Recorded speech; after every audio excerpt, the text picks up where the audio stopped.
খেলাটাতে নানান দেহ পেয়ে পেয়ে কখনো পশুদের, কখনো পাখির, কখনো কিছু পেতে পেতে মানুষের শরীর পেয়েছে। মানুষের শরীর পাওয়ার পর ভগবানকে লাভের ইচ্ছা হয়েছে। এইটা এমন একটা প্রেশিয়াস জিনিস, পরবর্তীকালে পাবো কি পাবো না তারই ঠিক নেই। সুতরাং ভগবান একদম তার কাছে এসে হাত ধরে তাকে নিয়ে যাবার চেষ্টা করছেন, খুব করে বোঝাবার চেষ্টা করছেন, তুমি এইটি করো।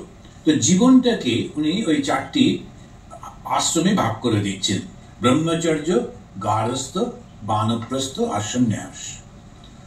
এই যে 4টি আশ্রমে ভাগ করলেন, আশ্রম মানে এক একটা অবস্থা। তারপরে তুমি ব্রহ্মচর্য, ছাত্র অবস্থা। তারপরে ছাত্র অবস্থায় সে কি শিখবে, তখন একটা লক্ষ্য করে দিলেন ধর্ম। ধর্মটা হচ্ছে তার কর্তব্যটা সে জানবে। তারপরে ধর্ম, অর্থ, কাম, শেষে গিয়ে মোক্ষ। এই মোক্ষটা ও তাকে ওই ছোটবেলাতেই বলে দিলেন যে দেখো এইটা হচ্ছে লক্ষ্য শেষমেশ, কিন্তু তুমি এই প্রসেসের মধ্যে দিয়ে যাও। কি প্রসেস, ভালো করে তুমি শেখো। আর যতদিন শরীরটার মধ্যে প্রাণ থাকবে তখন সেই শরীরটিকে তো বাঁচিয়ে রাখতে হবে এবং তাকে ব্যবহার করতে হবে। তো কি করে করবে, তখন উনি বললেন হয় ব্রাহ্মণ, ক্ষত্রিয়, বৈশ্য বা শূদ্র, যেমন মানসিকতা সেই রকম একটি কর্ম করো, করে এই সমাজের মধ্যে তুমি তোমার জ্ঞান অনুযায়ী, শক্তি অনুযায়ী, বুদ্ধি অনুযায়ী এই সমাজকে তুমি ওটা প্রদান করো। বদলে অর্থ পাবে, সমাজ তোমাকে অর্থ দেবে।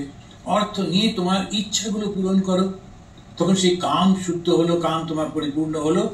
কিন্তু ধর্ম, অর্থ, কাম হবার পর এরপরে সবটা বুঝে গেলে কি সেই জীবন, এবারে মোক্ষতে বসো।